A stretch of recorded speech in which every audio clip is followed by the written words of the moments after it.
Three bullets shattered the kitchen window. Outside, 10 armed men surrounded the ranch house, their rifles aimed at a woman who 6 months ago couldn't even boil water without burning it.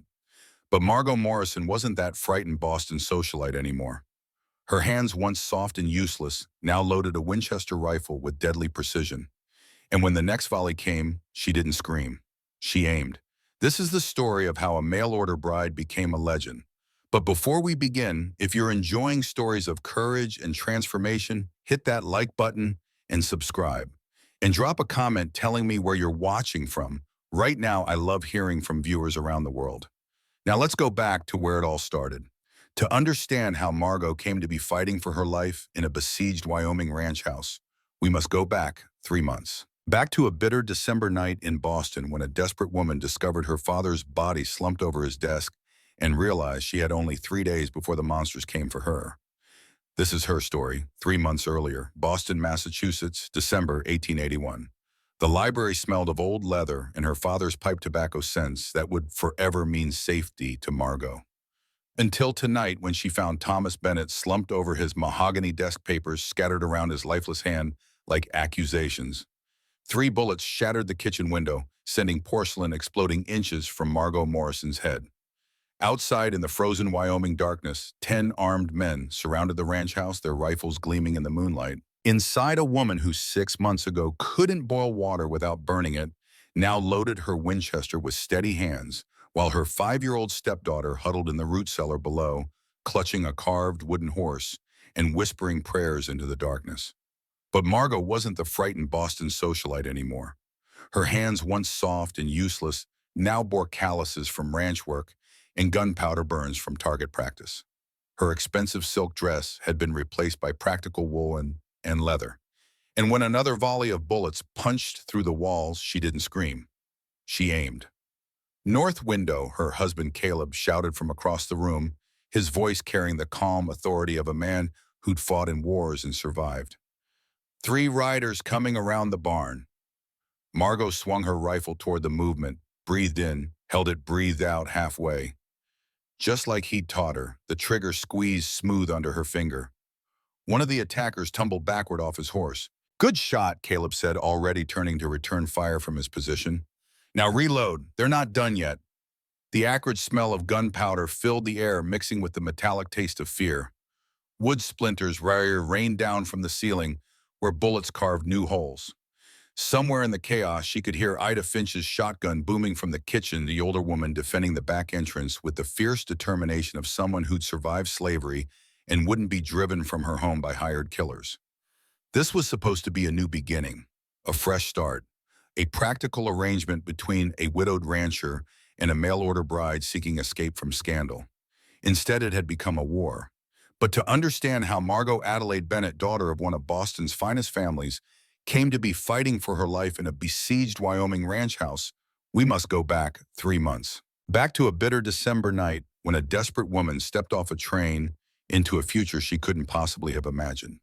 Back to the moment when running away became the bravest thing she'd ever done. 3 months earlier, Boston, Massachusetts, December 1881. The library smelled of old leather and her father's pipe tobacco scents that would forever mean safety to Margot.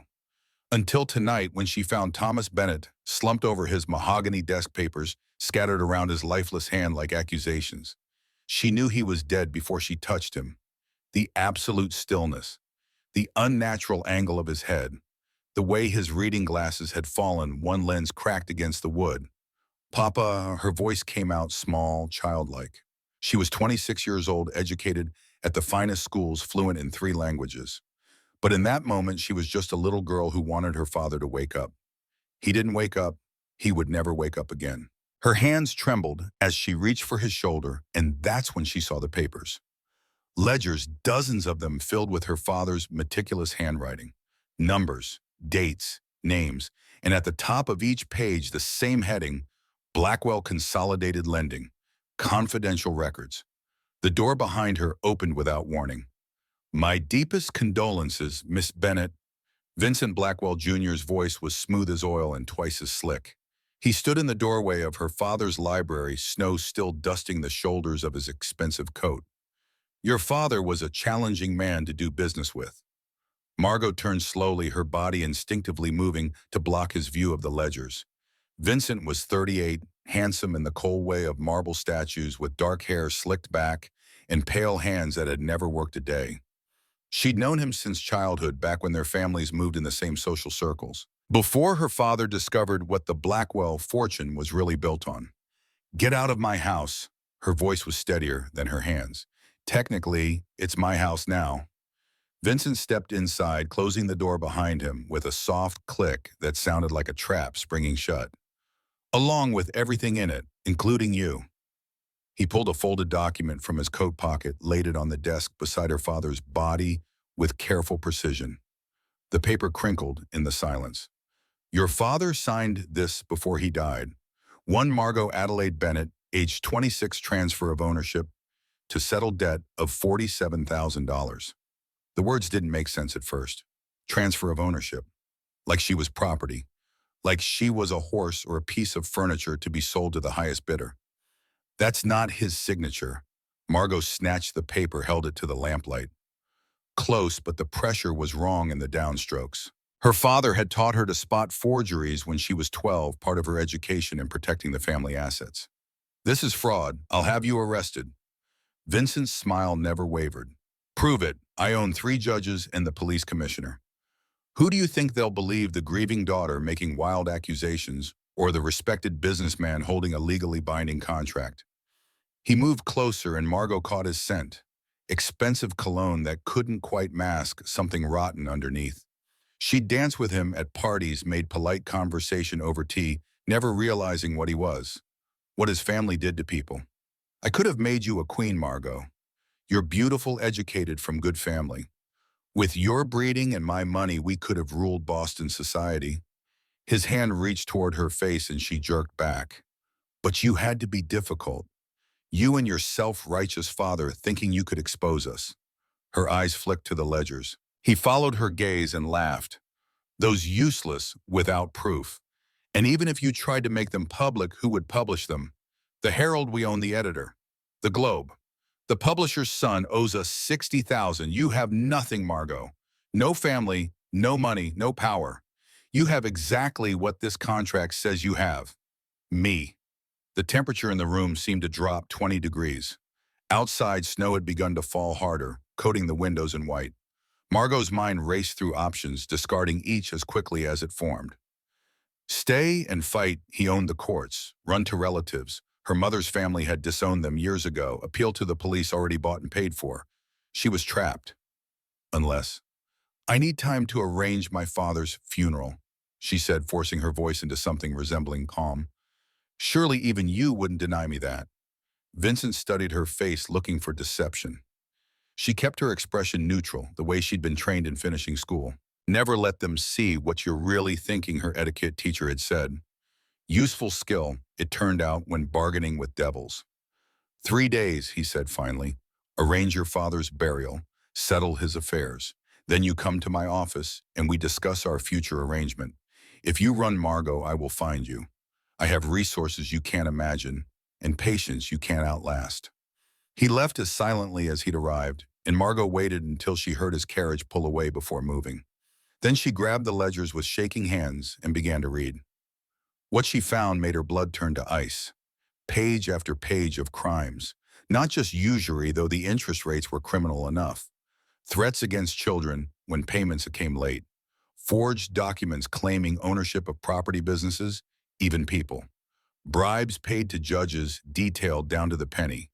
And most damning of all, her father's notes in the margins. Witnessed Mrs. O'Malley threaten Vincent Sr. Said he would find uses for her daughters ages 8 and 10. Her father hadn't been a debtor, he'd been a witness. Gathering evidence, building a case, planning to destroy the Blackwell Empire. It had killed him, the stress, the fear, the weight of knowing what these men were capable of. His heart had simply given out under the pressure. But he'd left her a weapon. These ledgers could destroy them. If she could get them to someone who couldn't be bought or intimidated. If she could stay alive long enough to use them. Margot looked at her father's body, at the life she'd known, at the gilded cage of Boston society that had suddenly become a prison. She had 3 days. 3 days to bury her father, liquidate her jewelry, and disappear. She spent the first day arranging a simple funeral. The second day, selling everything she owned except the clothes on her back. And on the third day, while Vincent Blackwell Jr. waited in his office for her to arrive and surrender Margot Adelaide, Bennett climbed through her bedroom window with $23, a carpet bag, and her father's ledgers. She didn't look back. Union Pacific Depot, Cheyenne, Wyoming territory. December 10th, 1881. The wind cut through Margot's traveling coat like it wasn't there. She'd thought Boston winters were cold, but Wyoming cold was different. Sharper, meaner, the kind of cold that could kill you if you weren't careful. She stepped down from the first-class car, her expensive boots slipping on ice-covered platform boards. Around her, passengers hurried toward the warmth of the depot building, their breath forming clouds in the freezing air. Rough men in canvas coats and dusty hats. A family with 3 small children struggling with too much luggage. An elderly woman being helped by a porter whose hands were wrapped in rags instead of gloves. And standing alone on the platform, watching the train with the patience of a man used to waiting, was Caleb Morrison. She knew him immediately, though they'd never met. His letter had been spare as winter branches, widower 32, owner of 1,200-acre ranch, seeking practical wife to help manage household and assist in raising 5-year-old daughter. No romantic illusions. Wire if acceptable. She'd wired acceptance from a station in Chicago using a false name, paying extra for the telegram to be destroyed after sending. Covering her tracks. Running. Now she studied the man who had agreed to marry a stranger. Tall, maybe 6'2", with the kind of broad shoulders that came from years of manual labor. Dark hair touched with premature gray at the temples. Weathered face that made him look older than 32 lines carved deep by sun and wind and grief. He wore a long coat over work clothes, and his hands, she noticed, bore the scars of a man who'd worked with rope and wire and cattle. He was nothing like the men she'd known in Boston. No refined manners, no polished conversation, no pretense at all. Just solid muscle and watchful eyes and a kind of quiet strength that was somehow more intimidating than Vincent's polished threats. Their eyes met across the platform. She saw his expression change from neutral waiting to something like dismay. This couldn't be right, his face said clearly. This elegant woman in her expensive traveling dress and fashionable hat couldn't possibly be the practical farm wife the catalog service had promised. Margot lifted her chin and walked toward him, each step careful on the ice. She'd learned to move with grace at finishing school, to glide across ballroom floors in silk slippers. Ice-covered train platforms required different skills she didn't have, but she wouldn't fall. Falling would be admitting weakness, and weakness would get her sent back. "Mr. Morrison," she said when she reached him. Her voice sounded too cultured, too educated, too Boston for this rough frontier town. "I am Margot Adelaide Bennett. I believe you are expecting me." He stared at her for a long moment.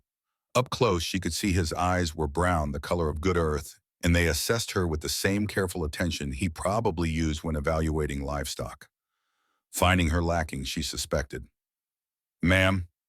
His voice was rough from disuse, gravelly, in a way that suggested he didn't talk much to people. "I think there's been some mistake. The woman I sent for was supposed to be—" He paused, searching for diplomatic words. "More suited to ranch life." Panic fluttered in Margot's chest, ice cold and sharp. If he sent her back, where would she go? The train west only ran twice a week. She had $20 left. Not enough to get to California, to Oregon, to anywhere far enough that Vincent's reach couldn't find her. She lifted her chin, higher, the gesture automatic after years of Boston society training. "Never show weakness. Never let them see you afraid.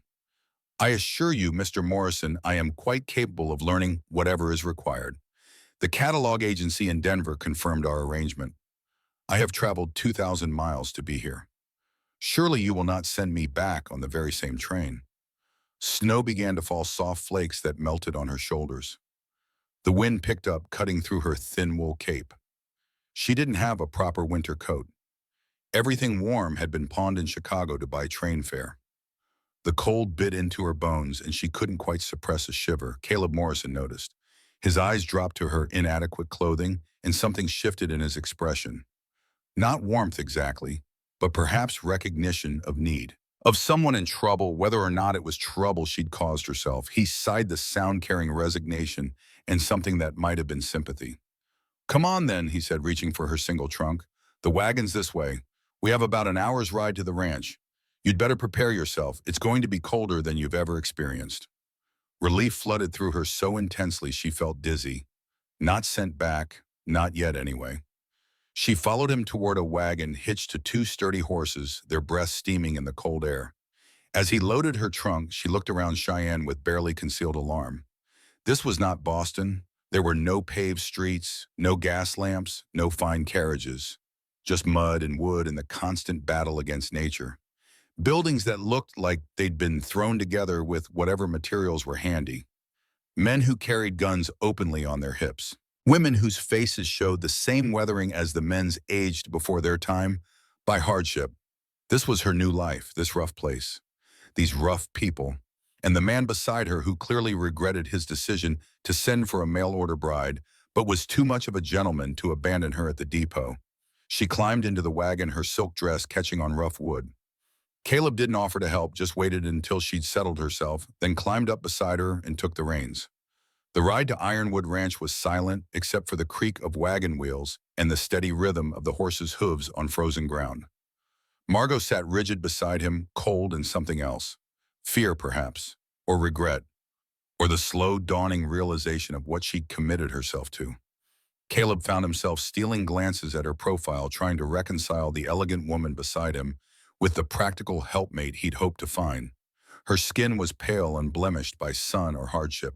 Her hands, he could see even through her gloves, were delicate and uncalloused. She sat like she was posing for a portrait, back straight, chin high, every movement controlled and precise. She would never last the winter. Wyoming would eat her alive.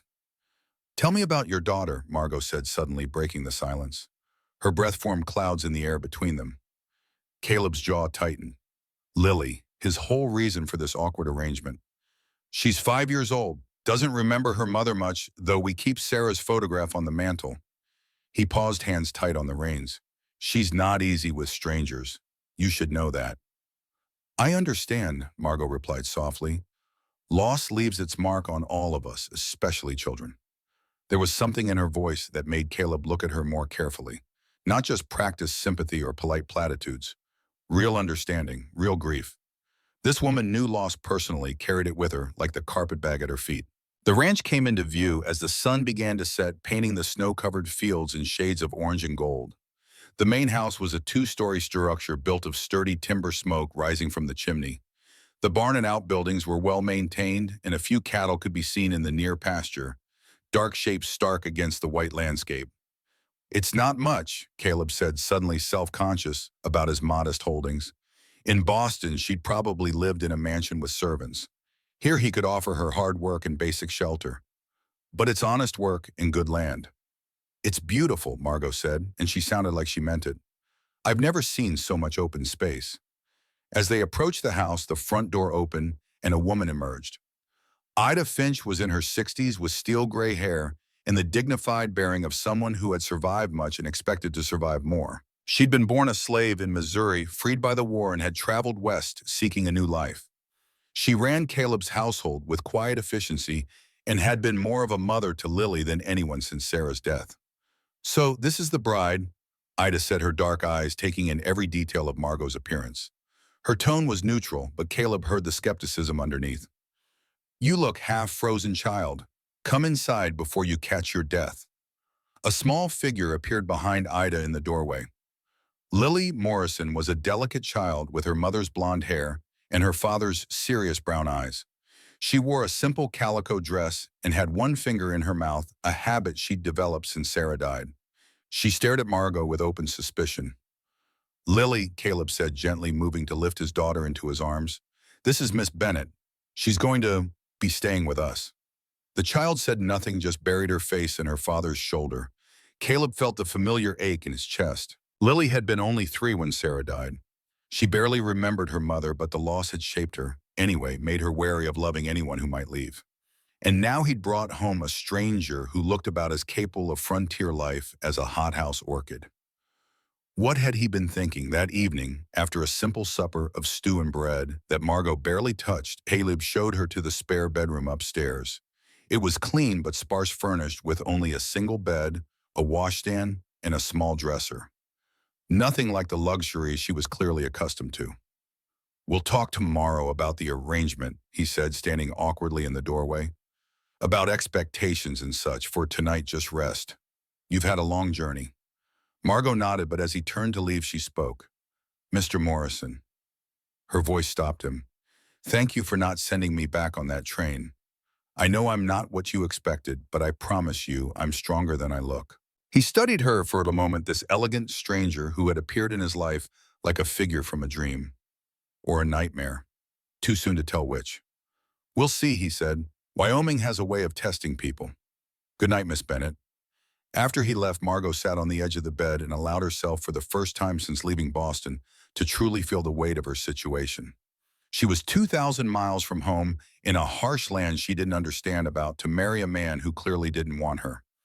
She thought about her father, Thomas Bennett, dead 3 months now, from a heart attack brought on by stress and shame. She thought about the debts he'd left behind. Debts to a man named Vincent Blackwell, who made his fortune lending money to desperate people at impossible rates. She thought about Blackwell's son, Vincent Jr., with his cold eyes and his assumption that she was property to be collected along with the other assets. From her carpet bag, she pulled a wooden box about the size of a book, locked with a brass clasp. Inside were documents that could destroy the Blackwell empire if they ever saw daylight. Her father's ledger's meticulous records of every transaction, every illegal interest rate, every threat made when payments were late, and most importantly, the forged contract that claimed to sell Margot herself to Vincent Jr. as payment for debt. She had stolen these papers the night before she fled Boston, knowing they were her only insurance. If the Blackwells found her, if they tried to force her back, she could threaten to expose everything. But it was a dangerous game. The Blackwells were powerful, connected, ruthless. Her father had tried to fight them, and it had killed him. A soft knock on the door startled her. She quickly hid the box under the bed. "Come in." The door opened to reveal Lily, still in her nightgown, her blonde hair loose around her shoulders. She stood in the doorway, one small hand gripping the frame. "Did you know my mama?" the child asked, her voice barely above a whisper. Margot's heart ached at the directness of the question. "No, sweetheart, I didn't. But I'm sure she was wonderful if she was anything like you." "Papa says she was an angel." Lily's eyes were solemn, measuring. "Are you going to try to be my new mama?" Margot chose her words carefully, aware that this moment mattered in ways she couldn't fully understand yet. "I would never try to replace your mama. No one could do that. But I hope we can be friends, you and I." Lily considered this for a long moment, then nodded once, a small gesture of tentative acceptance. "Good night, Miss Bennett." "Good night, Lily." After the child left, Margot lay back on the bed, still fully clothed, and stared at the ceiling. She had no idea how to run a ranch house, no idea how to cook for working men, or tend to cattle, or any of the 100 other things expected of a frontier wife. In Boston, she had managed servants and attended social functions and played the piano. None of those skills seemed particularly useful here. But she hadn't survived her father's death, Blackwell's threats, and a 2,000-mile journey just to fail now. She would learn. She had to. Outside, the wind howled across the Wyoming plains, and somewhere in the darkness, she heard a wolf calling to its pack. The sound was lonely and fierce at once, and Margot found herself identifying with it. Alone in unfamiliar territory, surrounded by danger, calling out for something she couldn't name. Tomorrow, the real test would begin. The first test came at dawn when Ida Finch appeared at Margot's door with a lamp and an expression that suggested she expected failure. "Ranch hands will be here in an hour," the older woman said, her voice carrying no particular warmth or coldness. "Just fact. They'll expect hot food, bacon, eggs, biscuits, and coffee strong enough that to strip paint. You don't know how to work a stove, I suppose." Margot stared at the massive iron contraption that dominated the kitchen. In Boston, she had never even entered the kitchen unless it was to give instructions to the cook. The stove looked like some kind of medieval torture device, all black metal and mysterious vents, and a firebox that apparently needed constant attention. "Of course," she lied. 20 minutes later, the kitchen was filled with smoke. The bacon was burned to charcoal on one side and raw on the other. The eggs were somehow both undercooked and overcooked, at the same time whites runny, while yolks had turned to rubber. And the biscuits had emerged from the oven as hard as stones in edible lumps that could probably be used as ammunition. Caleb, attracted by the smell of disaster, appeared in the doorway and took in the scene with raised eyebrows. Margot stood amid the wreckage of her first attempt at frontier domesticity, her face flushed with embarrassment and her expensive dress stained with grease.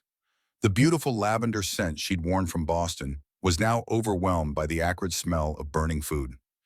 "I think perhaps Miss Bennet needs some instruction," Ida said diplomatically, waving smoke away from her face with a kitchen towel. "I'm sorry," Margot said, her voice tight with frustration. "In Boston, I never had to cook. We had people for that." Caleb said nothing for a moment, and Margot braced herself for anger or mockery. Instead, he surprised her. "Everyone has to start somewhere. Even Ida burned her first batch of biscuits when she came here, didn't you?"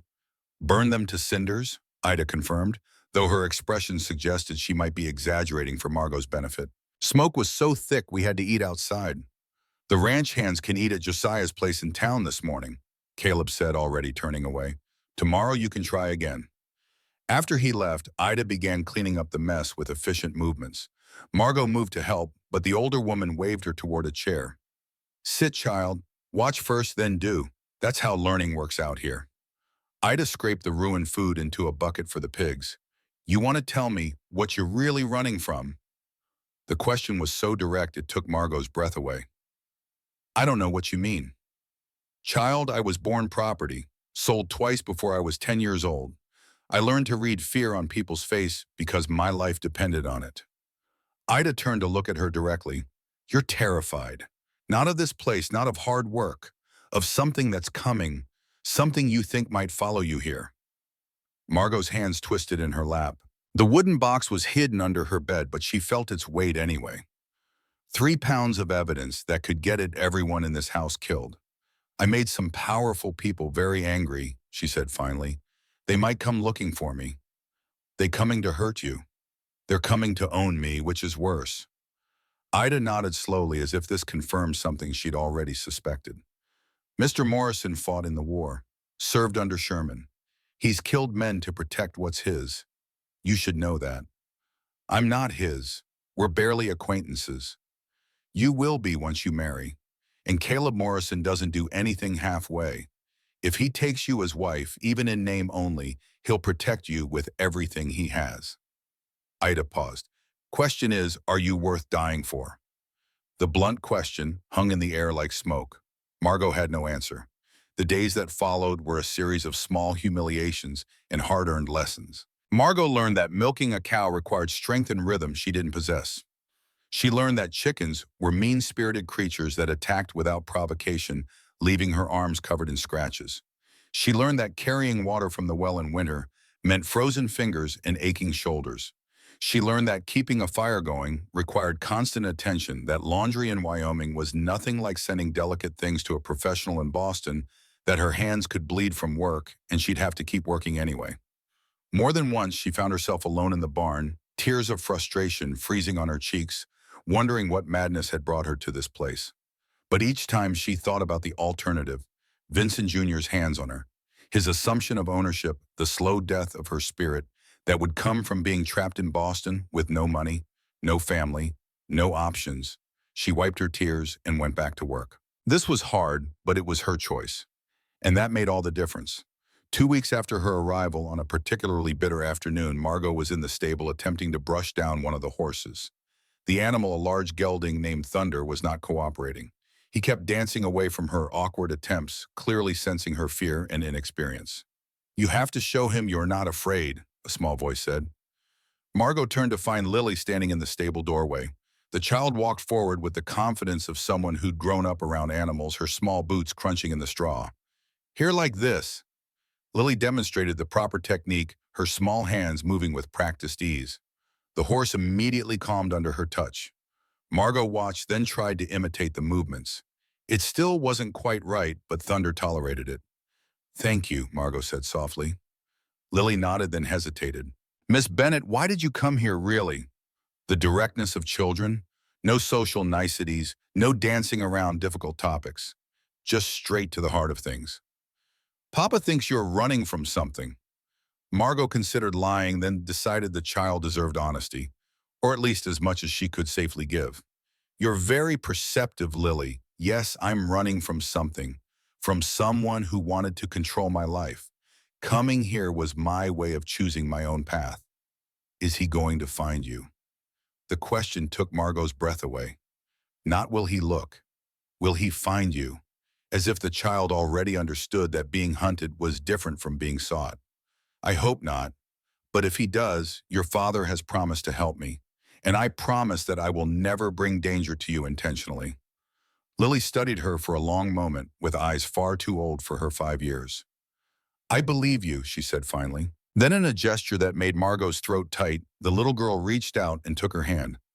Come on, I'll show you how to feed the chickens without getting pecked. That afternoon, as Margot followed Lily around the ranch, listening to the child's explanations of how things worked, she felt something shift in her.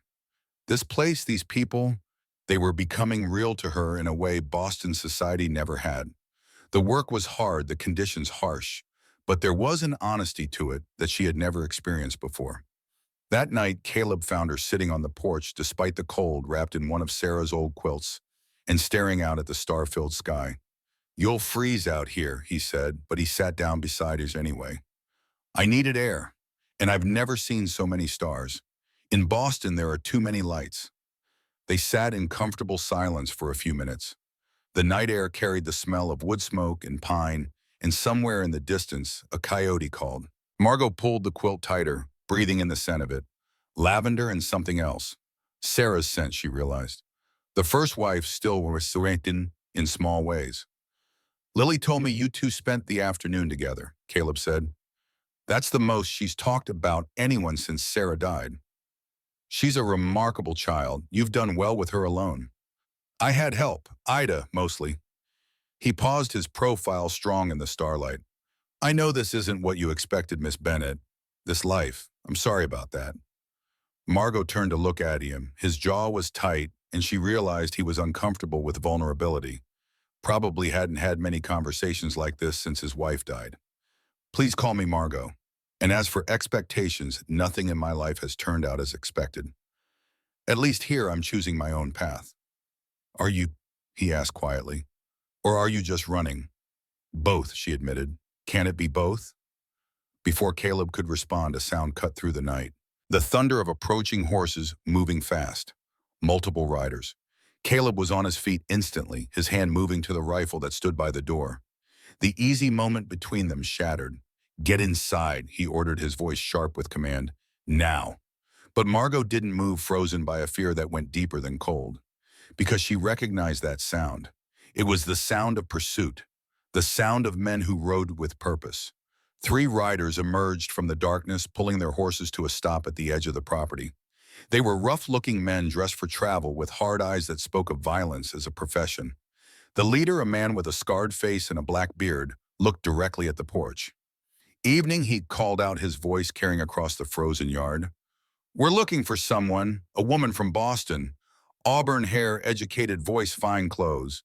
We know she bought a ticket on the Union Pacific. Got off at Cheyenne about 3 weeks back. Been riding to every ranch and homestead within 30 miles asking around. Figured if a woman like that showed up in these parts, somebody would have noticed. Margot felt her heart hammering so hard she thought they might hear it from across the yard. Her hands gripped the porch railing, knuckles white. You folks see anyone matching that description? Caleb's grip on the rifle tightened, but his voice remained steady. This is private property. You have no business here. The bearded man smiled, and it was not a pleasant expression. Now that's not very neighborly. We're just asking questions. See this woman? She stole something that doesn't belong to her. The man who owns it wants it back. He's willing to pay good money for information. There's no one here but my family, Caleb said firmly. Now move along before I decide you're trespassing with intent. The 3 men exchanged glances. The leader shrugged. Fair enough. But if you do happen to see a woman matching that description, you let us know. We'll be in Cheyenne for a few more days. Name's Garrett. Anyone at the Silver Dollar Saloon can point you our way. They turned their horse and rode off into the darkness, but the threat lingered in the air like smoke. Caleb waited until they were well gone before turning to Margot. She stood in the doorway, her face pale in the lamplight, trembling. Not from cold this time, from fear. "Inside," he said quietly. "Now we talk." In the warmth of the parlor, with Ida having taken Lily upstairs and promised to keep the child away, Margot told Caleb everything. She told him about her father's desperation and poor business decisions. She told him about Vincent Blackwell, the moneylender, who trapped people in debt they could never escape. She told him about the ledgers that documented everything, the forged contract claiming her as property, and most importantly, the small silver mine in Colorado that her father had left her. The one asset the Blackwells wanted desperately to control. "So you're not really running from an arranged marriage," Caleb said when she finished. "You're running from criminals who see you as a way to steal a mine." "The mine is worth perhaps $200,000, Margot said, her voice steady despite her fear. "Maybe more. My father found it years ago, kept it secret, and left it to me in a will that's legally binding. But the Blackwells have lawyers, judges, politicians in their pocket. If they catch me in Boston, they'll find a way to take it. The only way I can protect myself is with those ledgers. They're my insurance. If the Blackwells try to force me, I threaten to expose them." "But now they've sent hunters," Caleb finished, "and those men won't give up easily." He stood and paced the room, his mind working through the problem. He could send her back. It would be the safe choice, the sensible choice. He had Lily to think about, the ranch to protect. Getting involved in a war with Boston criminals was not something a rational man would do. But then he looked at Margot sitting straight-backed in Sarah's favorite chair, her hands clasped tightly in her lap, her eyes showing fear but also determination. She had not asked for this. She had tried to do the right thing to protect herself, and now she was hunted like an animal. He remembered something his wife had said to him once, after they had taken in an injured wolf cub that most people would have shot on sight. She had nursed it back to health and released it into the wild.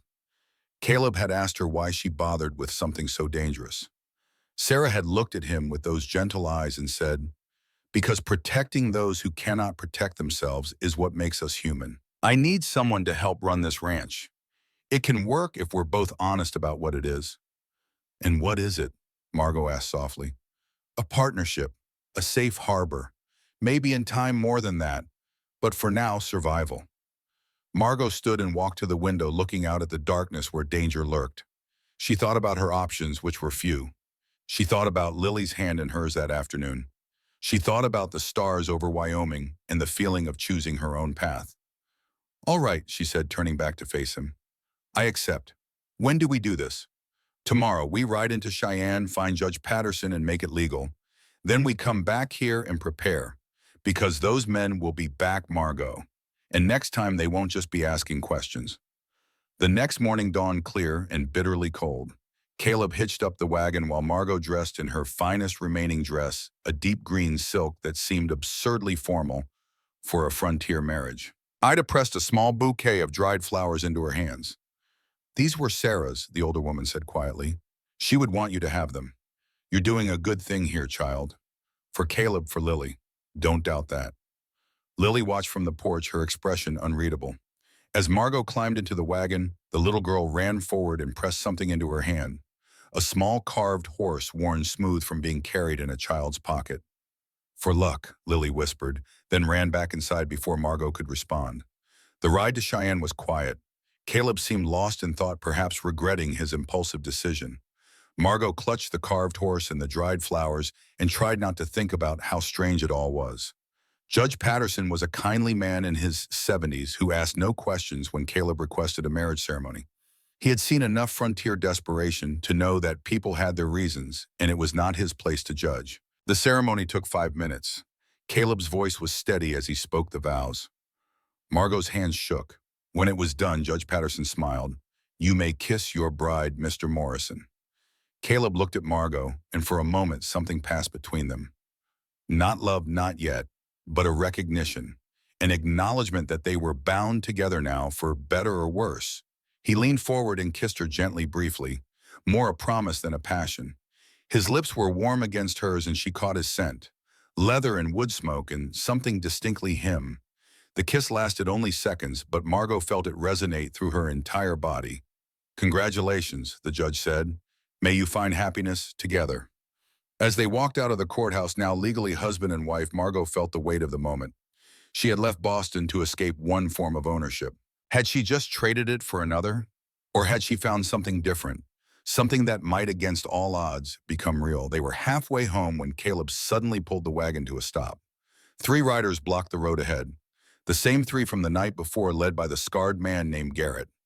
Caleb's hand moved to the rifle beside him, but Garrett raised his hands in a gesture of peace. "Easy now, we're not looking for trouble. Just heard you got married today. Congratulations." His eyes moved to Margot. "Pretty bride you got there. Very pretty, auburn hair and all." "This is my wife," Caleb said, his voice hard, "and you're in our way." "Funny thing," Garrett continued as if Caleb hadn't spoken. "We heard that the woman we're looking for might have answered a mail-order bride advertisement, might have come west to disappear. And here you are, just married to a woman who fits the description exactly." The tension in the air was thick enough to cut. Margot felt her heart racing, but she kept her face composed. She had not survived this long by showing fear. "I don't know what woman you're looking for," she said, her voice steady, "but I'm from Denver, not Boston. And as my husband said, you're in our way." Garrett studied her for a long moment, then smiled. "Denver, right. Well, pardon our mistake, ma'am." But as the 3 riders passed the wagon, Garrett leaned close enough that only Margot could hear his whispered words. "Vincent Jr. sends his regards. He says you can't hide forever." Then they were gone, disappearing down the road toward Cheyenne, leaving Caleb and Margot alone in the frozen silence. Margot realized she was gripping the edge of the wagon seat so hard her knuckles were white. Beside her, Caleb sat very still, his jaw tight. "They know," she whispered. "Yes," he replied. "They know, which means we have very little time." "Time for what?" "To prepare, because they'll be back, Margot. And next time they won't just talk." He looked at her, his brown eyes serious. "Are you ready for what's coming?" Margot thought about everything she had lost. Her father, her home, her entire world. She thought about what she had gained. A child who was beginning to trust her. A man who had chosen to protect her when he didn't have to. A chance at a life that was her own. "I'm ready," she said. "Teach me what I need to know." The weeks following the wedding were a study in transformation. Every morning before dawn, while the stars still burned cold and bright above the Wyoming plains, Caleb woke Margot and took her to the barn. There in the frozen darkness, lit only by a single lantern, he taught her to shoot. The rifle was heavy in her hands at first, the polished wood cold against her cheek, the iron sights swimming in her vision. The first time she fired, the recoil nearly knocked her backward, the explosion deafening in the confined space. Her shoulder bloomed with pain, a bruise that would darken to purple by evening. But she didn't complain.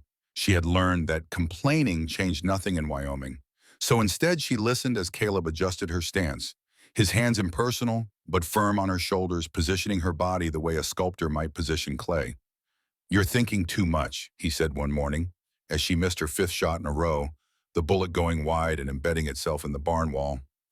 "This isn't like playing piano or doing arithmetic. Your body has to know what to do without your mind getting in the way." He stood behind her, close enough that she could feel the warmth of him in the cold air, close enough that his breath stirred the hair at her neck. "Breathe in, hold it. Breathe out halfway. Squeeze the trigger on the empty, not the breath. Your heartbeat will throw off your aim if you're not careful." She tried again, focusing on the rhythm of her breathing, the steady thump of her heart. This time the bullet struck, true, sending splinters flying from the center of the makeshift target. The satisfaction that flooded through her was unexpected and fierce, almost primal. "Again," Caleb said, "until you can do it 10 times without thinking, until your body remembers even when your mind forgets." One morning as Margot practiced in the pre-dawn darkness, she heard voices from outside the barn. Male voices, unfamiliar. She extinguished the lantern immediately and moved to the wall, peering through a gap in the boards. 2 men on horseback sat at the edge of Morrison property, barely visible in the gray light. Not Garrett's men, these were different, but cut from the same cloth. Rough-armed, watching the ranch with professional interest. "That's the place," one said, his voice carrying in the still air. Morrison spread, Word is, he married some fancy woman from back east a couple weeks ago. Boss wants to know if she's the one we're looking for, the other replied. Says to watch, not move. Not yet. He's waiting for confirmation from Boston before we act. They sat there for 5 more minutes, close enough that Margot could see the rifles across their saddles, then rode off slowly toward town. When they were gone, Margot realized her hands were shaking. Not from cold this time. They were being watched, studied like specimens. The net was tightening around them, invisible but undeniable. She relit the lantern with trembling fingers, loaded the rifle again. This time when she aimed, she imagined one of those riders in her sights. The next shot hit dead center of the target. Caleb appeared in the barn doorway, drawn by the unusual number of shots. What happened? 2 men, Margot said, her voice steady despite the fear. Watching the house, they rode toward town. His jaw tightened. It's starting. They're gathering information before they move. Then we have less time than we thought. Yes, which means you need to be ready faster. He set up a new target. Again, and this time shoot like your life depends on it, because soon it will. The riding lessons were harder still. Margot had ridden in Boston, of course, but that had been side saddle in carefully manicured parks, a groom always nearby the horses, gentle and well-trained.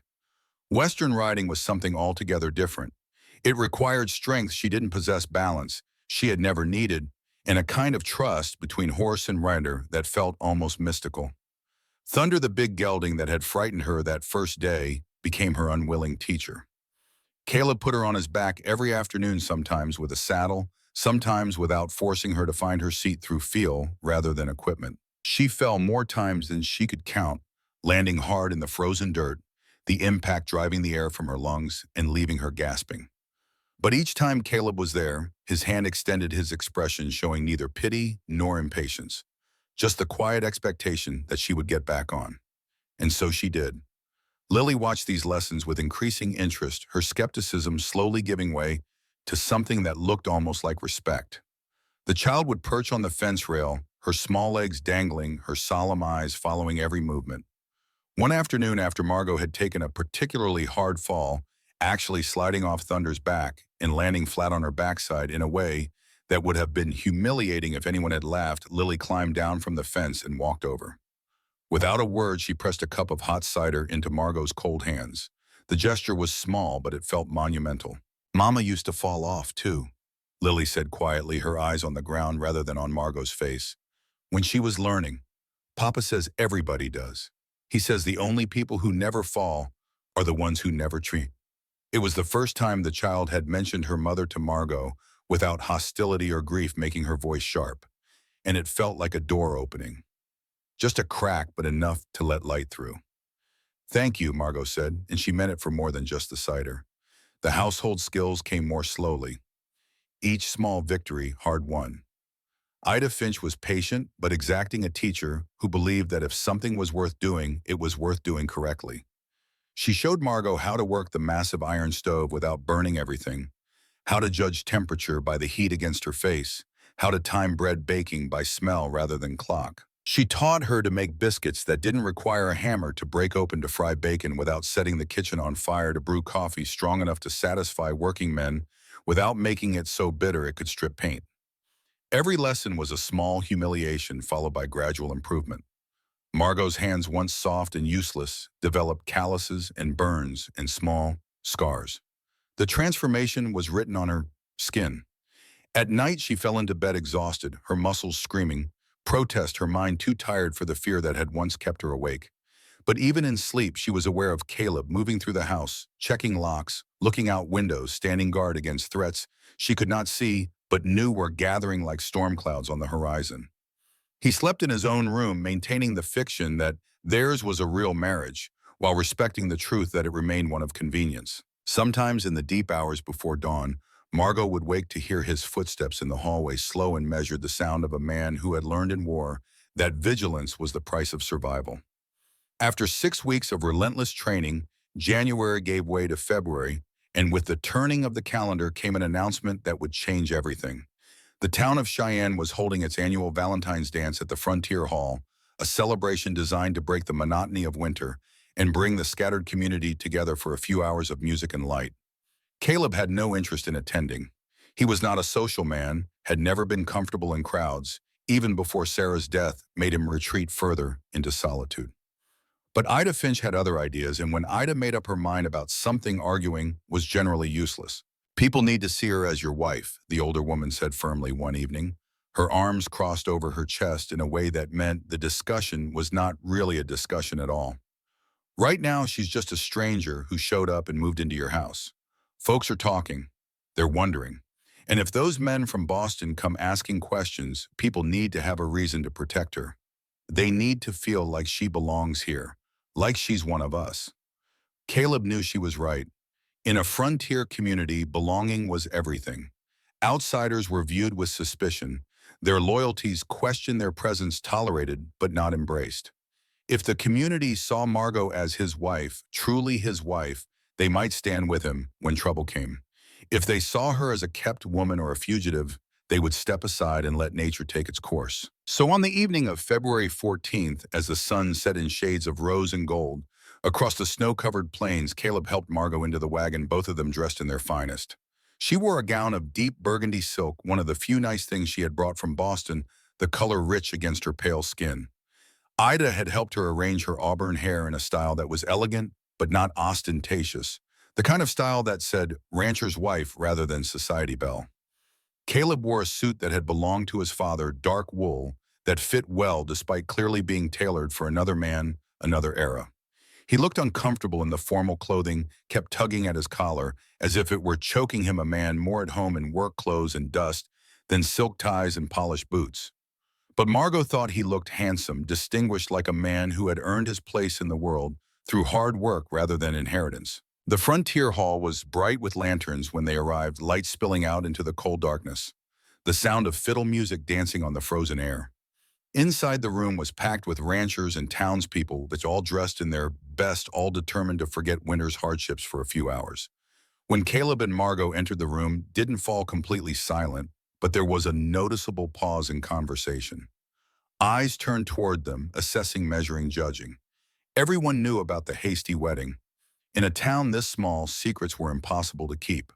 But Caleb walked through the room with his hand firmly at Margot's back, his touch possessive but not aggressive, protective without being defensive. He introduced her to neighbors with quiet pride. "This is my wife, Margot. She's from Denver originally. Came west looking for a different kind of life. We're very happy together." The lie came more easily each time he told it, and Margot found herself playing along with growing confidence. She smiled and nodded and made appropriate comments about the weather and the food and how welcoming everyone had been. Some of the women warmed to her.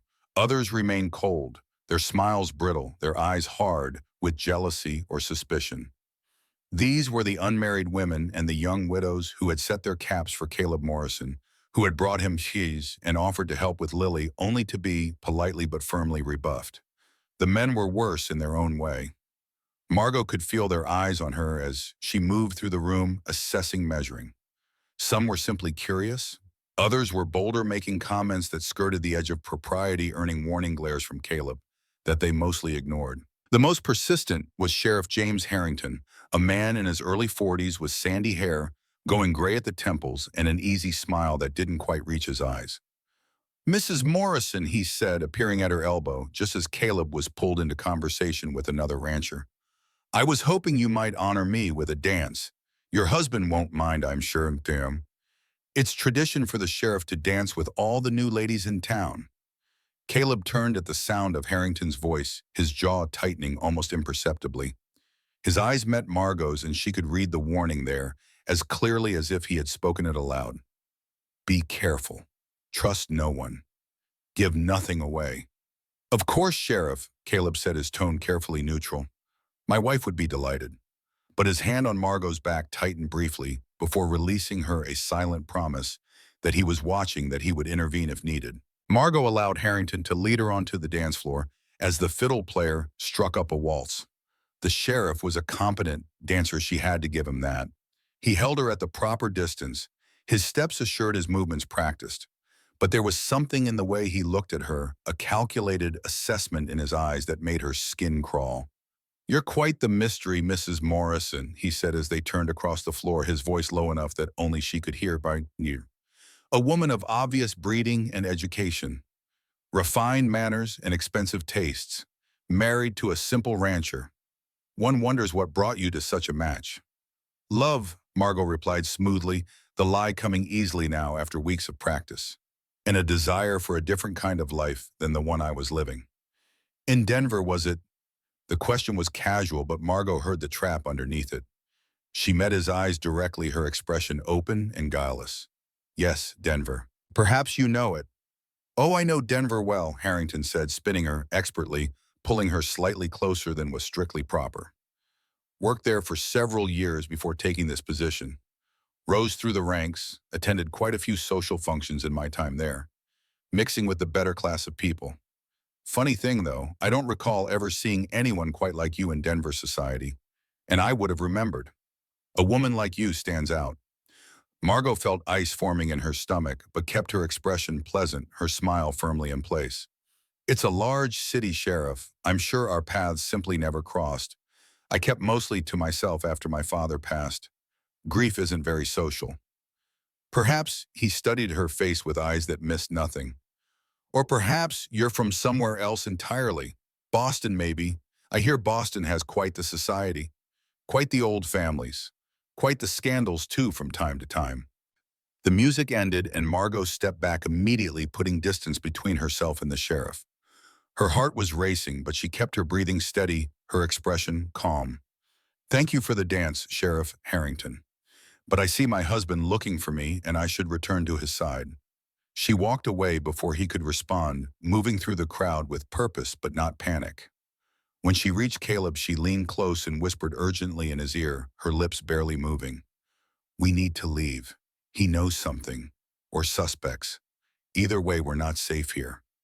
But before Caleb could respond, before he could make excuses and guide her toward the door, a commotion erupted near the entrance.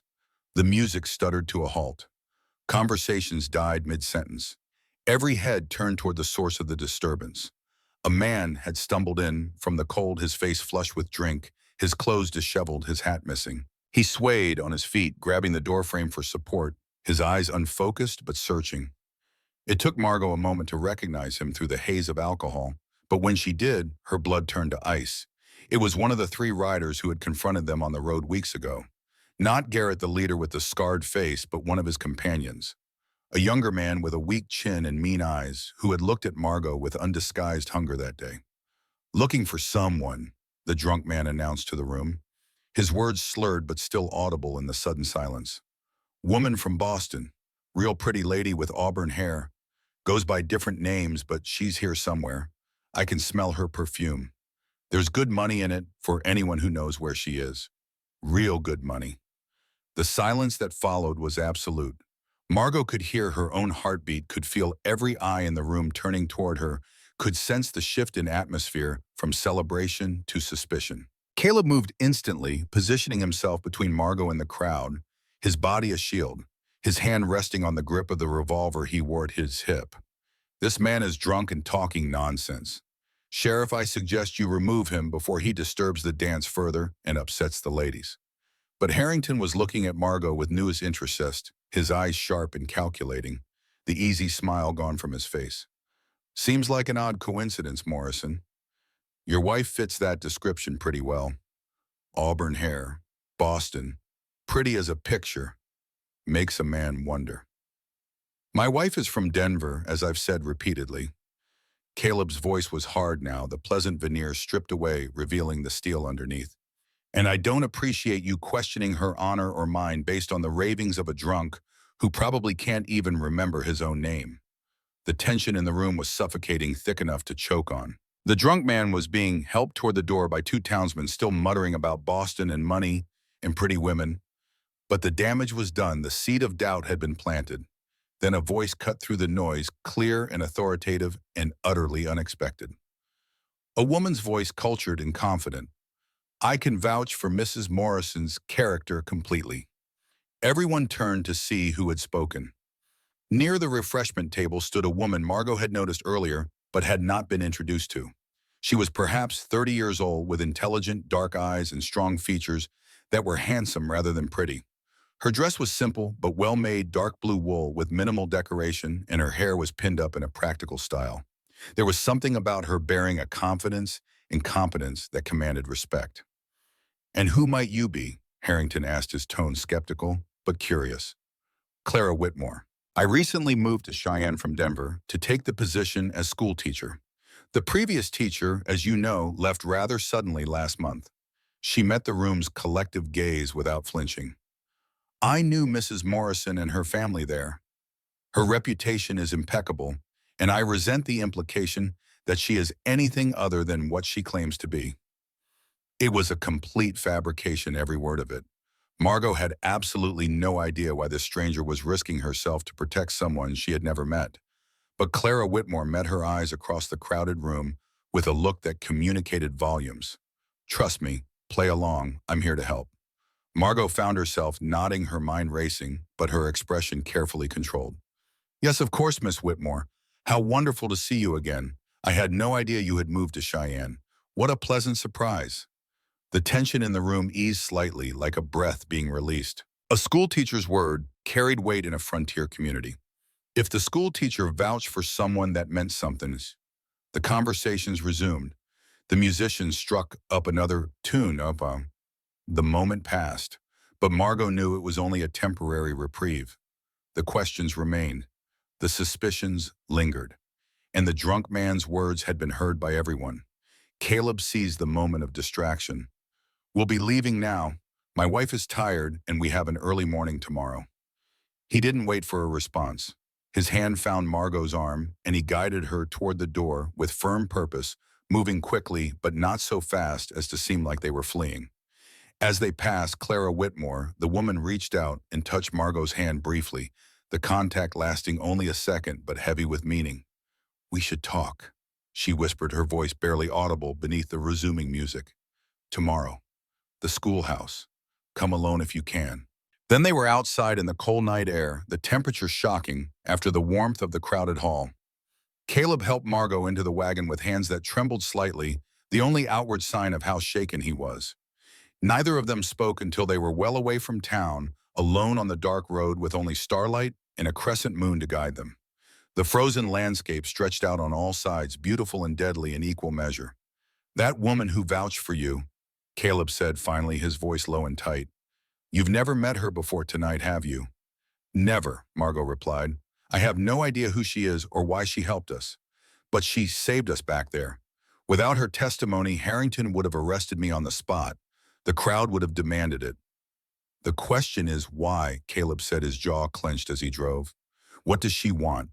What does she know, and how did she know to be there tonight? We'll find out tomorrow. But tonight we need to prepare for what comes next. Those men know I'm here now."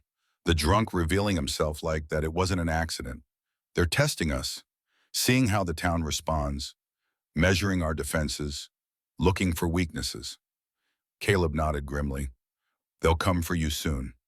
Maybe tonight, maybe tomorrow, but they will come. And next time they won't bother with questions or witnesses."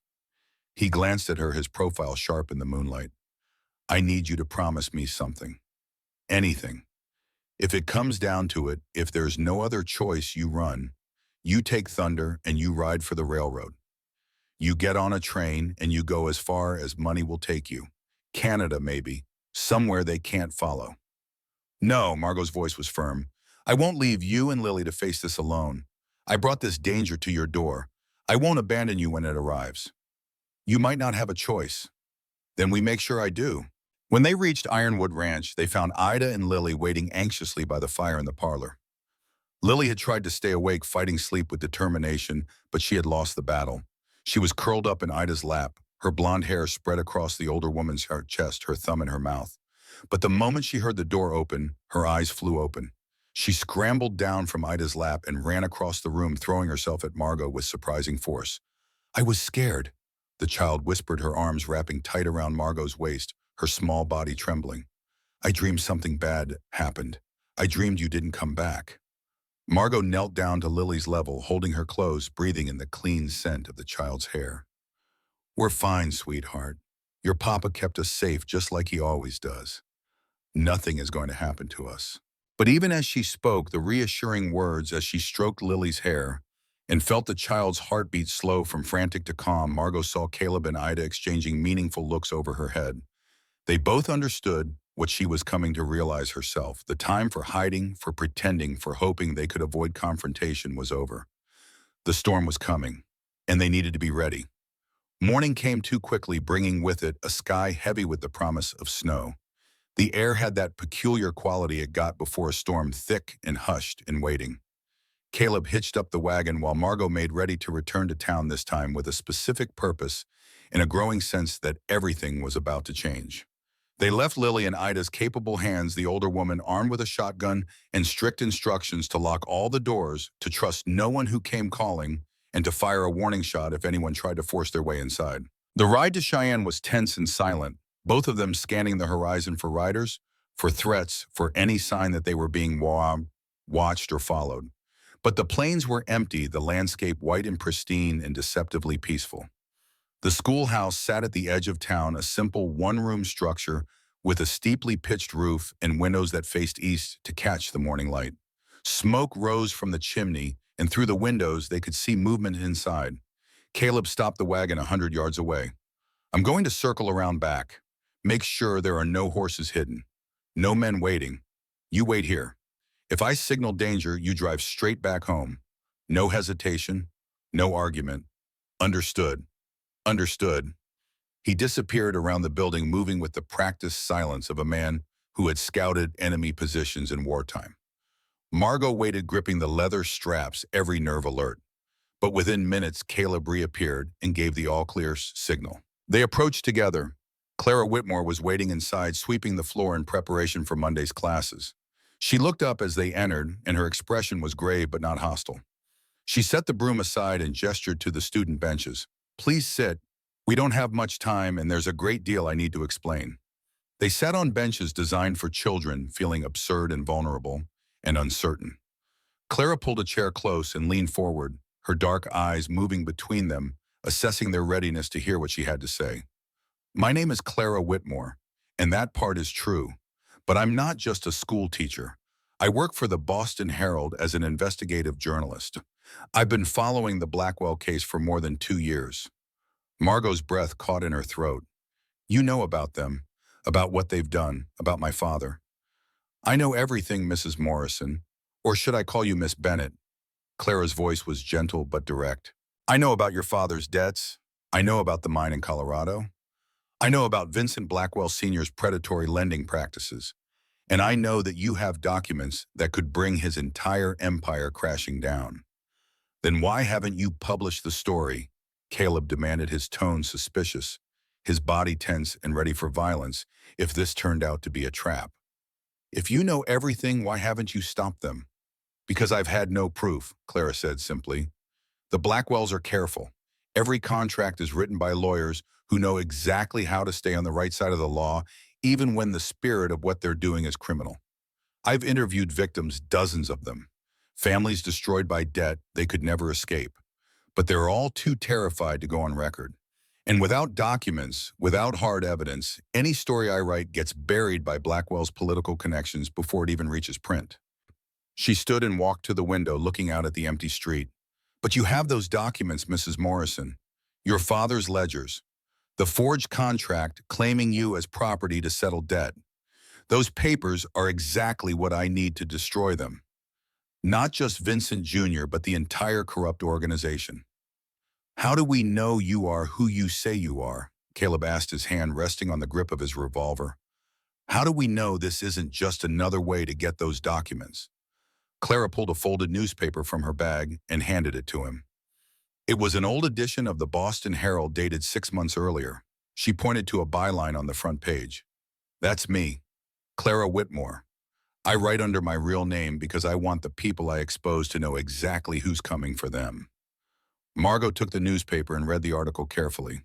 It was about financial crimes in Boston's banking district, thoroughly researched and well-written, stopping just short of naming the Blackwells directly, but making it clear who the targets were. "Why did you come all the way to Wyoming?" Margot asked softly. Because I heard rumors that Thomas Bennett's daughter had fled west. Because I knew that if I could find you and gain your trust, I might finally have the evidence I need to finish what I started. Clara's voice dropped lower. And because I've seen what the Blackwells do to people. I have interviewed widows who lost everything. I've spoken to families torn apart, children left with nothing. My own sister, Catherine, borrowed $200 from Vincent Sr. for medical treatment. Within 6 months, she owed $4,000. When she couldn't pay, they came for her children. Clara's voice broke slightly. Catherine killed herself rather than let that happen. She left a note, "I'm sorry.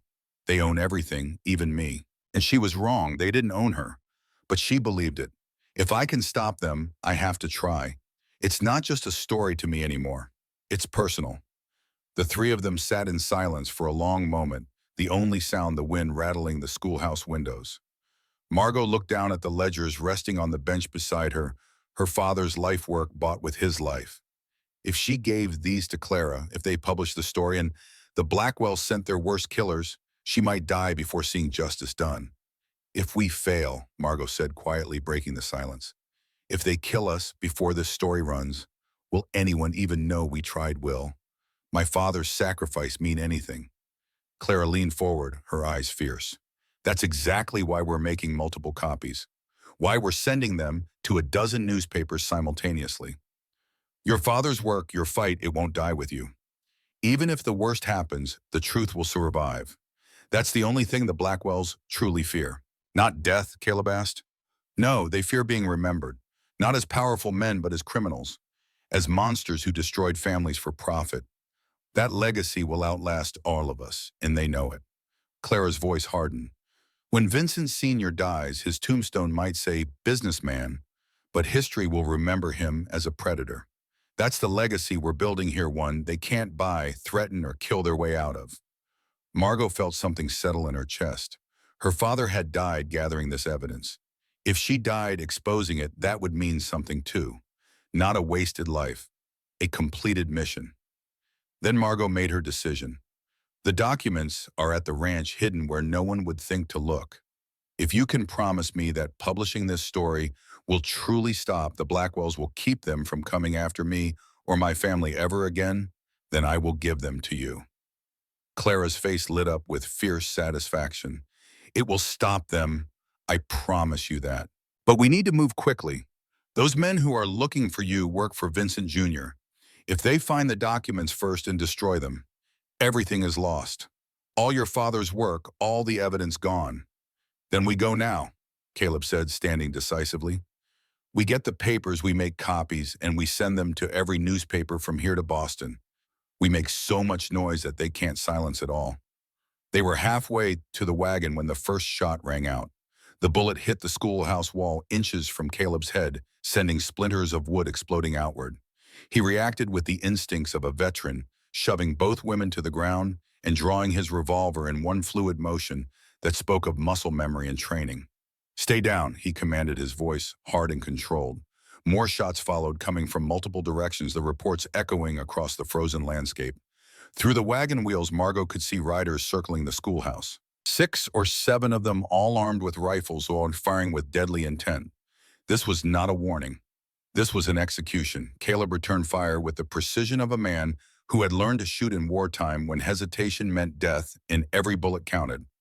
His first shot took down one of the riders, the man tumbling backward off his horse with a scream that cut through the cold air.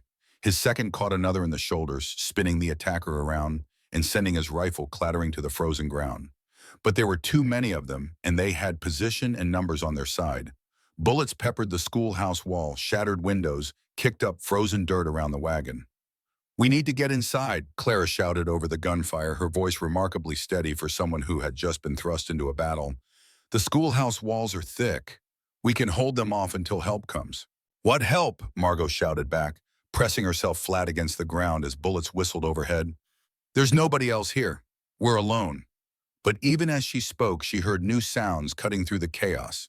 More horses approaching fast from the direction of town, and then gunfire from a different angle aimed at the attackers rather than at them. Sheriff Harrington appeared like an avenging angel, leading a group of armed townsmen, their faces grim with purpose. Despite all her suspicions of the man, Despite the uncomfortable questions he had asked at the dance, Margot had never been so grateful to see anyone in her entire life. The sheriff's men engaged the Blackwell riders with fierce determination. The battle that followed was brief but brutal. Two more attackers fell, their blood staining the pristine snow. The others, recognizing that they were now outnumbered and outflanked, wheeled their horses and fled toward the open plains, leaving their dead and wounded behind. When the shooting finally stopped, the silence was almost painful. Margot's ears rang from the explosions. Her hands shook with adrenaline. She realized she was breathing in short, sharp gasps, her body flooded with chemicals it didn't know how to process.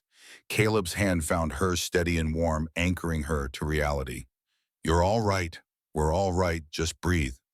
Harrington dismounted and walked toward them, his face darker than a thundercloud, his boots crunching on spent shell casings and frozen ground. When he reached them, he holstered his weapon with deliberate slowness. "You folks want to tell me what the hell that was about, because I'm getting damn tired of people shooting up my town. First the drunk at the dance, now this.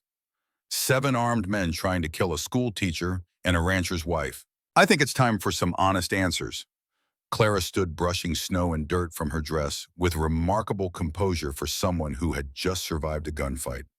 "Sheriff, I think it's time we had a frank conversation about Boston, about the Blackwells, and about why Mrs. Morrison is really here."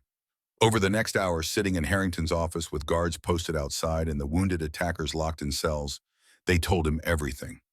Every detail, every secret. There was no point in holding back anymore. The violence had forced their hand. Margot produced the wooden box she had retrieved from the ranch that morning, her hands trembling slightly as she unlocked it. Inside were her father's ledgers, meticulous records, spanning 5 years. Every loan documented every interest payment, tracked every illegal rate, calculated every threat made when payments were late.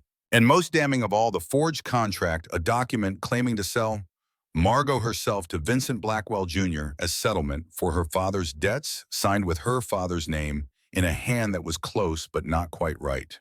Clara explained her investigation, her years of chasing the story, her frustration at having witnesses too terrified to speak, and evidence always just out of reach. She showed Harrington her credentials, her published articles, her notes documenting dozens of Blackwell victims across Massachusetts and beyond. Caleb vouched for Margot's character, explained how she had come to Wyoming seeking safety, and made clear his intention to protect her at any cost. His voice was calm but left no room for doubt about where he stood. Harrington listened to it all in silence, his weathered face unreadable. He examined the ledgers with careful attention, running his finger down columns of numbers, pausing at entries that were particularly egregious. When they finished their explanations, he leaned back in his chair and was quiet for a long moment. "I ought to arrest you, Mrs. Morrison," he said finally. "Or Miss Bennett, I suppose. You came here under false pretenses. You married Morrison under what amounts to fraudulent circumstances. You're being pursued by dangerous men who just brought deadly violence to my town. 3 men are dead out there." Margot felt her heart sink. After everything, after surviving the attack, was she going to end up in a cell anyway? But then Harrington continued and his tone had shifted subtly. "But I'm not going to do that. You know why? Because I've seen men like the Blackwells before. During my time in Denver, I worked in cases involving moneylenders and loan sharks. I saw what they do. I saw families destroyed by debt they could never escape, debts that grew faster than any honest person could pay. I saw good men driven to suicide rather than watch their wives and children suffer. I saw women forced into degradation to satisfy payments. And I saw those lenders get away with it time and time and time again, protected by lawyers and judges they owned." He stood and walked to the window, looking out at the town he had sworn to protect. "If what Miss Whitmore says is true, if these documents can stop the Blackwells from destroying more lives, then I'm going to help you. Not because I enjoy being lied to, not because I approve of deception, but because sometimes the law is not enough. Sometimes justice requires people brave enough to stand up and fight, even when the odds are stacked against them." He turned back to face them, his decision made. "Here's what we're going to do. Miss Whitmore, you're going to take these ledgers and you're going to make copies. Multiple copies, as many as we can manage. Then you're going to send them to every newspaper between here and Boston. New York, Philadelphia, Chicago, San Francisco. We're going to make so much noise that the Blackwells can't silence it all." "And while she does that," Caleb asked, While she does that, you and your wife are going to go home and prepare for what comes next. Because when the Blackwells realize what's happening, when they see their empire crumbling in the pages of every major newspaper, they're going to send more men. Better men. Professional killers who won't make the same mistakes as these amateurs. And next time I might not arrive in time to save you. How long do we have? Margot asked. Days, maybe a week at most. Harrington's expression was grim. The men we captured will talk eventually. They'll send word back to Boston about what happened in here. And the Blackwells will respond with overwhelming force. Then we use that time wisely, Clara said, already gathering the documents. I can have copies made by tomorrow evening. I have contacts at the telegraph office who can send priority messages to my editor in Boston and to colleagues at other papers. Within 3 days, this story will be front-page news in a dozen cities. And what happens to us after that? Margot asked quietly. Even if the Blackwells are ruined, even if they go to prison, their associates will still want revenge. We'll be looking over our shoulders for the rest of our lives. Maybe, Harrington conceded, or maybe if we do this right, if we expose them completely and publicly, you become too visible to touch. Dead martyrs make better stories than living witnesses. The Blackwells are criminals, but they're not stupid. If killing you would only generate more attention, more investigation, they might decide you're more trouble than you're worth. It was a slim hope, but it was hope nonetheless. That night, back at Ironwood Ranch, the household prepared for war. Caleb and a ranch hand named Luther Kane, a former cavalry scout with hard eyes and steady hands, fortified the defenses. They reinforced windows with heavy shutters, stockpiled ammunition, and prepared firing positions that would give them the best advantage if attackers came. Ida turned the kitchen into a makeshift supply depot, cooking food that could be eaten cold if necessary, filling every container with water, preparing bandages and medical supplies in case of wounds. Margot practiced with her rifle until her shoulder ached and her hands were steady as stone. She could hit the center of a target at 50 yards, now could reload in darkness, could handle the weapon with the confidence born of repetition. And Lily, sensing the tension but not fully understanding it, stayed close to Margot, her small hand often reaching out to touch her stepmother's dress, as if to confirm she was still there. On the third night, as Margot tucked Lily into bed, the child looked up at her with solemn eyes. The bad men are coming, aren't they? The ones who want to hurt you. Margot could have lied, should have lied perhaps to spare the child's innocence, but she remembered what Lily had said weeks ago about hating when adults treated her like a baby. Some people are angry with me because of something my father did. They might try to cause trouble, but your papa and Ida and some friends are making sure we stay safe. I'm scared, Lily whispered. I know, sweetheart. I'm scared too. But being scared doesn't mean we're not brave. Being brave means doing what we have to do, even when we're scared. Lily reached up and touched Margot's face with one small hand. You're not going to leave me, are you, like Mama did? No, baby, I'm not going anywhere. I promise. That night in the darkness of the bedroom they now shared, Caleb pulled Margot close. They had not yet consummated their marriage, both too aware of the practical nature of their arrangement. But tonight, with death possibly waiting on the horizon, the distance between them seemed less important than the connection. I need to tell you something, Caleb said, his voice rough in the darkness, in case I don't get another chance. Don't talk like that. Listen, his hand found hers, fingers intertwining. I told myself this was just an arrangement. Protection for you, help for me, a mother for Lily. I told myself I wouldn't let it be more than that. Because if I let myself love you, I'd be vulnerable again. I'd risk the pain of losing someone I care about. Margot felt her breath catch. But the thing is, I already do. Love you, I mean. Somewhere between watching you burn the bacon and seeing you shoot straight between your stubbornness and your courage, I fell in love with you. And if those men come tomorrow, I need you to know that. Not because it changes anything, but because you deserve to know that you're loved, truly loved, for exactly who you are. Margot turned in his arms, finding his face in the darkness. I'm terrified, Caleb, not of dying, but of getting you and Lily killed, of bringing my poison into your life and watching it destroy everything you've built. I'm terrified that when it matters most, I'll break, that I'm not strong enough for this.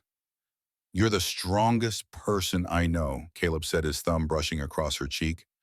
You left everything to choose your own path. You learned to shoot, to ride, to survive in a place that should have broken you. You won my daughter's heart, which I didn't think was possible. You're not weak, Margot. You're steel wrapped in silk. She kissed him, then desperate and fierce. And for the first time, their marriage became real in every sense. Not an arrangement, not convenience, but genuine partnership, genuine love, forged in fire and fear, and the absolute certainty that whatever came next, they would face it together. The attack came 2 nights later. Margot woke to the sound of horses, many of them moving fast toward the ranch. She was out of bed instantly, grabbing her rifle, her heart pounding, but her hands steady. "They're here," Caleb said already at the window, peering out into the darkness. "At least 10 riders. Professional by the look of them." Luther appeared from the bunkhouse, rifle in hand. Ida emerged from her room with the shotgun, and Lily, despite instructions to stay hidden, stood at the top of the stairs in her nightgown, clutching the carved horse Margot had given her. "Lily, get to the root cellar." "Now, T." Caleb's voice was sharp with command and fear. "No, I want to stay with Mama." "Do as your father says, sweetheart," Margot said, her voice gentle but firm. "We'll be fine, but you need to be safe. Can you be brave for me?" Lily nodded, tears streaming down her face, and ran for the cellar entrance. Outside, a voice called out, cultured, educated, with the crisp accent of Boston high society. "Margot, darling, it's been far too long." Vincent Blackwell, Jr. sat on a fine horse at the edge of the property, flanked by 10 armed men. He looked absurdly out of place in his expensive coat and polished boots, a creature of drawing rooms and opera houses transplanted to the rough Wyoming frontier. "I've come such a long way to see you," Vincent continued. "The least you could do is come out and talk. We can settle this like civilized people." Caleb opened the door a crack, rifle ready. "There's nothing to settle. My wife isn't going anywhere with you, and those men with you can turn around and ride back to Boston before someone gets killed." Vincent laughed, the sound carrying genuine amusement. "Your wife, that frontier wedding means nothing. When I bring her back to Boston, that sham marriage will be annulled before the ink dries. Margot belongs to me. The contract is legal and binding." "The contract is a forgery," Margot called out from inside the house. "And everyone is going to know it. The Boston Herald is running a full expose on your family's crimes tomorrow morning. Every newspaper in the country will have the story by the end of the week. You're finished, Vincent." The silence that followed was absolute. Then Vincent's cultured voice turned cold. "If that's true, then I have nothing left to lose. Kill them. Kill them all." The night erupted in gunfire. Bullets shattered windows, punched through wooden walls, kicked up splinters and dust. The noise was deafening, continuous, like being inside a thunderstorm made of lead and powder smoke. Caleb fired from the south window, each shot carefully aimed. Luther covered the north side, his rifle barking steadily. Ida's shotgun boomed from the kitchen, and Margot took position in the upstairs hallway, covering the staircase with grim determination. The attackers were professionals, using suppressing fire and movement to advance toward the house. But Caleb and Luther were better positioned and more motivated. 2 attackers fell, then a third. Then Margot heard something that made her blood freeze. Footsteps on the porch below. The sound of wood splintering as someone forced the front door. She moved to the top of the stairs, rifle raised, and saw a dark figure in the entryway. She fired without hesitation. The man went down, but another was right behind him, and another. Caleb appeared from the parlor, his rifle empty, drawing his pistol. He and Margot fought side by side at the top of the stairs, husband and wife united in desperate defense of home and family. Just when it seemed they might be overwhelmed, fresh gunfire erupted from outside. Harrington had arrived with 20 armed men from Cheyenne, the townspeople galvanized by Clara's story and angry at the violence brought to their community. Caught between the house and Harrington's force, Vincent's hired guns found themselves outflanked and outgunned. Some tried to surrender, others tried to run and were cut down. Within minutes, it was over. Margot stumbled down the stairs, her legs shaking, her rifle still clutched in white-knuckled hands. She found Caleb in the parlor, covered in gunpowder residue and splinters, but alive. Whole. They fell into each other's arms, both trembling with adrenaline and relief. "Lily," Margot gasped. "We need to get Lily." She ran for the root cellar, her heart in her throat. "Please," she prayed. "Please let her be safe." The cellar door opened and a small, blonde head emerged, eyes wide with fear, but body unharmed. Lily saw Margot and launched herself forward, her small arms wrapping around her stepmother's waist with crushing force. Mama, Mama, I was so scared. It was the first time Lily had called her Mama without prompting, without hesitation. And despite the chaos around them, despite the bodies being carried away and the wounded being tended, Margot felt something break open in her chest. I know, sweetheart, but we're safe now. We're all safe. Outside, Harrington was overseeing the arrest of the survivors. Vincent Blackwell Jr. sat on the ground, his expensive coat torn and dirty, his face a mask of disbelief. It's over, Vincent, Harrington said. Your father was arrested in Boston yesterday. Federal marshals. The newspapers ran Miss Whitmore's story this morning. By now, every major city in America knows what your family has done. You're finished. Vincent looked up at Margot as she emerged from the house, Lily in her arms, Caleb at her side. His face crumpled. I could have made you a queen in Boston, he said, his voice breaking. We could have ruled society together. You threw it all away for this, for a rancher's wife in the middle of nowhere? Margot looked at him with something like pity. You never understood, Vincent. I didn't throw anything away. I found everything that mattered. This man who sees me as a partner, not property. This child who calls me mama. This place where my worth is measured by what I do, not what I own. Everything you see as small, I see as everything. For a long moment, Vincent just stared at her. Then something shifted in his expression, the arrogance cracking, revealing something raw underneath. Not remorse exactly, but comprehension. You were never mine to lose, were you? His voice came out hoarse, almost wondering. All this time I thought ownership was love. That control was caring. He looked down at his chained wrists, then back up at her. My father taught me that. Everything can be bought, everyone can be owned. We built an empire on that belief. And it destroyed you both, Margot said softly. Yes. The word was barely a whisper. Then his face hardened again, pride reasserting itself like armor. But you'll spend the rest of your life looking over your shoulder, wondering if someone's coming. That's your empire now, fear and vigilance. No, Margot said, her voice firm. I'll spend it looking forward, at my husband, at my daughter, at the family we're building. You have no power here anymore, Vincent. Not over me, not over anyone. You're just a man in chains, and I'm finally free. Vincent opened his mouth, perhaps to argue, perhaps to plead, but no words came. Harrington's men led him away, and this time he didn't mutter about empires. He walked in silence, a broken man finally understanding what he'd never had in the first place. Margot watched him go and felt not relief but something deeper. Closure. The man who had haunted her nightmares was just a man after all, fallible, defeated, and utterly powerless to touch her ever again. The next week passed in a blur of activity. Clara's story ran in 12 major newspapers exposing the Blackwell Empire in excruciating detail. Vincent Sr. was convicted of fraud, racketeering, and conspiracy, sentenced to 15 years in federal prison. Vincent Jr. received 8 years after cooperating against his father's associates. The forged contract claiming Margot as property was voided by federal court. Her ownership of the Colorado silver mine was confirmed. She sold 60% of her stake to a reputable mining company for $80,000, an enormous sum that would transform the Morrison family's future. 6 months later, on a warm spring day, Margot and Caleb held a real wedding ceremony at Ironwood Ranch with the full community in attendance. Not the rushed, desperate arrangement in Judge Patterson's chambers, but a genuine celebration of the love they had found in the midst of chaos. Lily stood as flower girl, beaming with pride. Ida cried happy tears.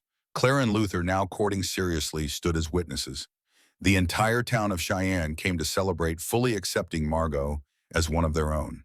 When Caleb kissed his bride, really kissed her, this time the crowd erupted in cheers, and Margot felt something settle in her chest. This was home. These were her people. This was the life she had chosen, and it was more than she had ever dared to hope for. That night, as they stood on the porch, watching the sun set over the mountains, Margot leaned into Caleb's warmth. Do you ever regret it? He asked. Coming here, everything that happened. Margot thought about her father and the pain of losing him. She thought about the fear and violence and the desperate fight for survival. But she also thought about the family she had gained, the children she would have, the community that had stood with her, the partnership with a man who saw her as an equal. Not for a moment, she said. I came here as a mail-order bride running for her life. I found a family worth fighting for. I found purpose and partnership and love. That's worth any price. Below them, Lily played with the ranch dogs, her laughter carrying on the evening air. Inside, Ida was cooking supper, humming an old hymn. In the barn, Luther was teaching a new hand how to care for the horses. This was what Margot had fought for. Not riches or status or revenge. Just this. The simple, profound joy of belonging. And it was enough. It was everything, 15 years later. Spring in 1898. Margot Morrison stood on the porch of Ironwood Ranch, now 43 years old, but still strong, still capable. The ranch had grown to 5,000 acres, the original 1,200 expanded with the money from the mine. Bennett Morrison Cattle Company was one of the most successful operations in Wyoming Territory, known for fair dealing and quality stock. Caleb appeared beside her, 49, now graying at the temples, but still solid, still hers. They had 3 children now. Lily was 22, married to Tom, the deputy who had fought beside them that terrible night, running her own small ranch with him. Samuel, 15, worked the cattle with the skill of someone born to it. And Rose, 13, taught at the schoolhouse Clara had once used as cover, bright and cheerful and full of dreams. Letter came from Boston, Caleb said, handing her an envelope. Margot opened it with steady hands. It was from a lawyer informing her that Vincent Blackwell, Jr. had died in a boarding house alone and forgotten his fortune, gone his name synonymous with scandal. She felt no triumph, just a distant sadness for the waste of it all. It's truly over now, she said. It was over the day we decided to stand and fight, Caleb replied. Everything since has just been living. That evening, the family gathered for Sunday supper. Lily arrived with Tom and their infant son, Thomas Bennett Morrison, named for Margot's father. The baby had Lily's blonde hair and his great-grandfather's serious eyes. Ida, now 78 and moving slower but still sharp as a tack, held her great-grandson with fierce pride. Clara and Luther came with their twin daughters, now 16, and preparing for college back east. Sheriff Harrington, retired, but still a frequent visitor, sat at the head of the table, telling stories that grew more exaggerated each year. As Margot looked around the crowded dining room at the faces of the family, they had built the community they had helped shape. She felt the weight of her choices settle into something like peace. She had come to Wyoming with nothing but fear and desperation. She had built a legacy of love and courage and stubborn determination. Her father's sacrifice had not been in vain.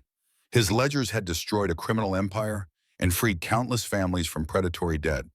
And she, the frightened girl who had fled Boston in the night, had become a woman who could face down armed killers, who could build a cattle empire, who could raise children and love a man and create something lasting. That night, as she prepared for bed, Margot found an old wooden box in the back of her closet, the one that had held her father's ledgers, now empty. She ran her fingers over the brass clasp, remembering the terror of those early days. "What are you thinking about?" Caleb asked, coming up behind her. "How far we've come, how different things could have been." "Regrets, not one," said Alman. She turned to face him. "I was beaten down but not broken. I was left for dead by a society that saw me as property. But I was found by a man who saw me as a partner. And together we built something that will outlast us both." Caleb pulled her close. "The greatest legacy isn't land or money. It's the people we raise, the values we pass on, the courage we inspire in others." "Then we've succeeded," Margot said, resting her head against his chest, listening to the steady beat of his heart. "Because our children are brave and kind. Our grandchildren will know love without conditions.